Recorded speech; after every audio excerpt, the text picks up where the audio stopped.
Entonces, pues muchísimas gracias, Federico, por aceptar esta invitación, primero que todo.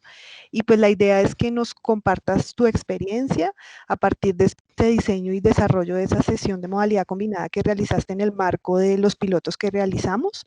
Yo no sé cómo quieres que lo hagamos, si quieres, hacemos pregunta por pregunta y Dale, vamos mejor. conversando un poco. Bueno. En primera instancia, nos gustaría saber cómo fue la preparación de esa sesión de modalidad combinada. Bueno, la preparación de esa modalidad combinada la hice pensando bastante en las clases virtuales que ya había dado, teniendo en cuenta que parte o gran parte del curso iba a estar al otro lado de la pantalla sin estar presencial. En ese sentido, como que primero me fijé como en lo que había desarrollado en términos de sesiones anteriores virtuales y con base en eso pensé en adaptarlas como a este escenario virtual, teniendo en cuenta como dos aspectos. El primero era que algunas personas no iban a estar y en segundo lugar que necesitaba como un espacio para poderlas juntar a pesar de estar separadas. Entonces creo que eso fue como lo principal. Lo otro es que cogí una sesión que ya tenía presencial diseñada y la adapté a la virtualidad o a la presentación remoto. Entonces creo que primero pensé la clase como si toda la clase fuera virtual y lo remoto creo que ya lo pude, lo hice como una clase normal. Entonces sí, como que a mí creo que me ayudó a darle como más aspecto a la virtualidad, darle más elementos a esas herramientas que me permitieran comunicar a los unos y a los otros en el tiempo de la clase. Esos fueron como mis principales instrumentos de planeación. En este sentido, Federico, ¿cómo fue tu experiencia al desarrollar esa sesión combinada, al implementarla? Digamos que mi experiencia fue completamente novedosa, no tenía así como una idea de lo que me iba a encontrar. Creo que fue positiva, por ejemplo, las personas de servicios, asesoría técnicos estuvieron muy pendientes. Creo que los micrófonos pues funcionaron muy bien y que los problemas que iban surgiendo a lo largo de la sesión se podían resolver. De pronto algo extraño es como la cámara. Creo que los profesores deberían estar como un poco más preparados para eso, tal vez como pasarles como el diagrama del salón y pensarse en el espacio, porque por ejemplo para mí es muy importante moverme. Hay otros profes, por ejemplo, Caro, que también dio la clase ese día, que es como más quieta en su puesto. Yo me iba moviendo como para arriba y para abajo del salón. Entonces, como concientizar ese espacio me pareció como al comienzo un poco extraño, pero lo chévere es que uno puede jugar con eso. Eh, ¿Qué otra cosa importante? Sí, yo creo que lo que más cambia verdaderamente es como la cámara y la necesidad de ser escuchado.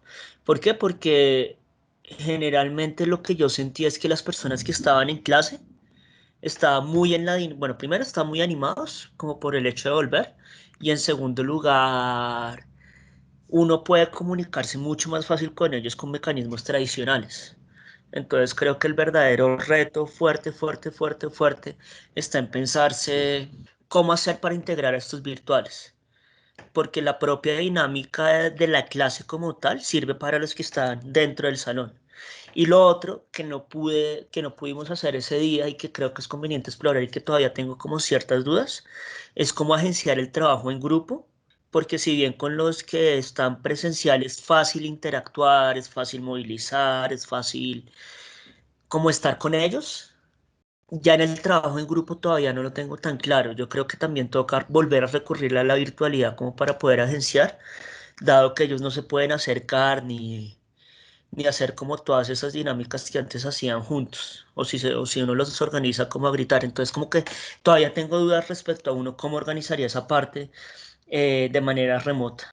En esta línea, Federico, ¿cuáles son esos principales logros que tú puedes destacar del desarrollo de esa sesión?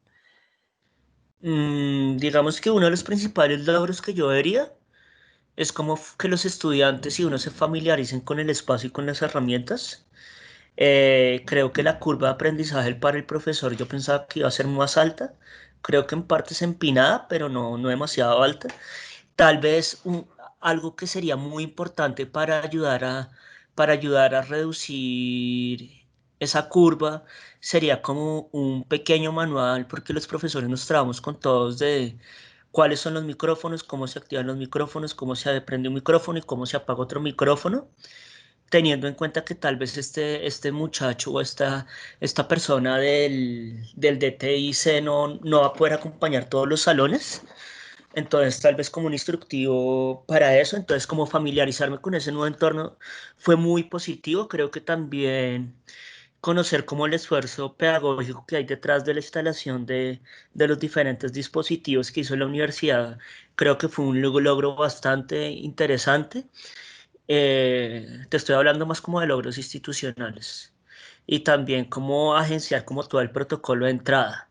Ya de mi clase como tal, creo que uno de los logros fue que hice como una apuesta que era hacer una sesión virtual, el core de la preparación, eh, y volver como a la vieja dinámica de interacción con los estudiantes. Creo que funciona bien. Creo que fue un logro que a mí me pareció interesante. Otro logro fue como agenciar distintos dispositivos que nos permitieran como estar unidos en un solo espacio virtual. Creo que también se logró durante la sesión. Y dar clase con tapabocas, la verdad. Yo sigo no sé, me parece muy raro como esa situación.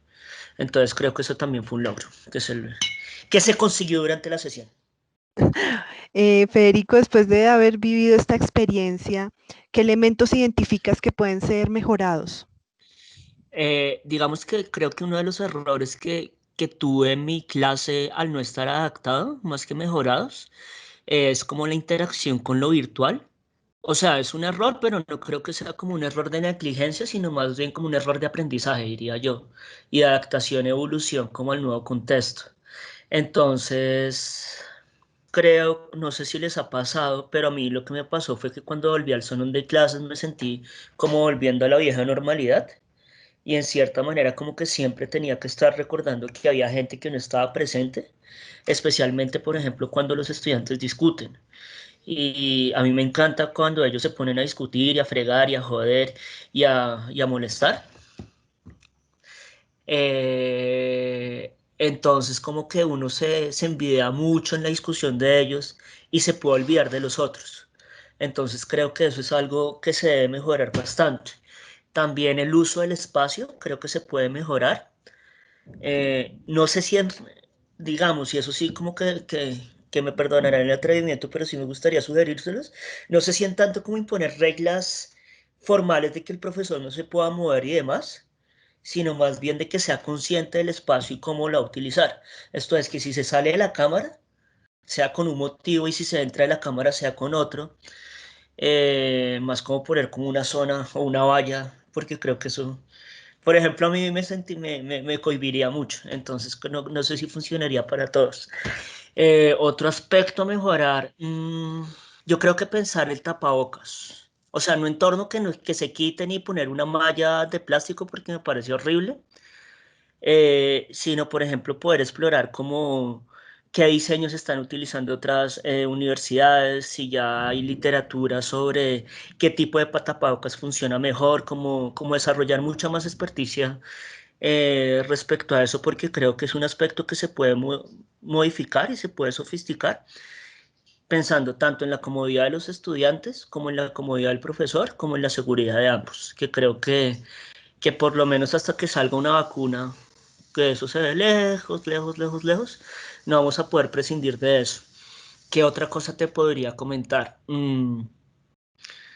Creo que también como aspectos de aprendizaje, la entrada, la salida, todavía falta, o por ejemplo a mí me faltó como mucha información sobre eso, sobre si podía entrar al baño, no podía entrar al baño, qué es peligroso, no, qué no es peligroso. O sea, como que ese es un aspecto, pero creo que no es un aspecto negativo tanto de la universidad de nosotros, sino como el marco que nos ofrece la pandemia. Y otra cosa que me gustaría, no sé si ustedes lo han pensado, por ejemplo, hay muchos profes que tenemos horarios de 3 horas y puede resultar una bobada, pero créeme que puede llegar a ser importante. Algo que yo pensaba mientras daba la clase de media hora es qué va a pasar con el agua. Uno puede llevar agua para tomar, no puede llevar agua para tomar. ¿Será que uno sí está? O sea, puede parecer una pendejada, pero digamos que como dicen los abuelitos, el diablo está en los detalles. Entonces como también, eso me pareció como que tenía, me gusta expresarlo así, como que tenía muchas dudas y muchos espacios vacíos en torno a prácticas del quehacer cotidiano que ya no puedo hacer o que han ido cambiando y que no sabía muy bien qué hacer frente a ellos.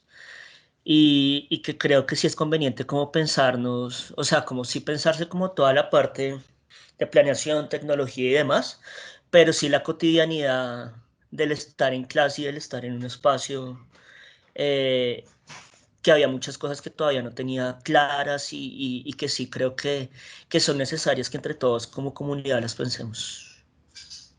Federico, ¿cuáles crees que son esas potencialidades que tú le ves a la implementación de estas sesiones combinadas?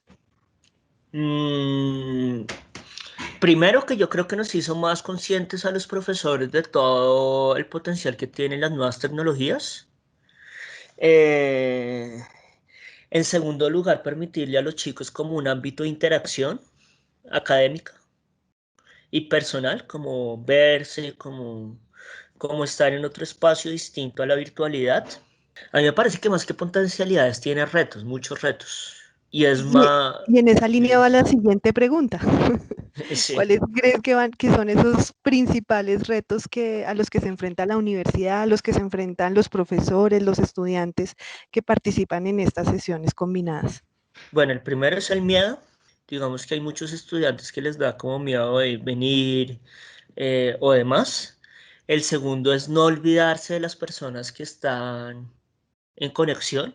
Y creo que eso es más que un descuido, es como una variación ontológica del salón de clase. Pues porque nosotros nunca, por lo menos yo en el tiempo que llevo siendo profesor, y yo creo que la mayoría no está acostumbrada a tener personas que están pero no están. Entonces, no lo había pensado de esa forma.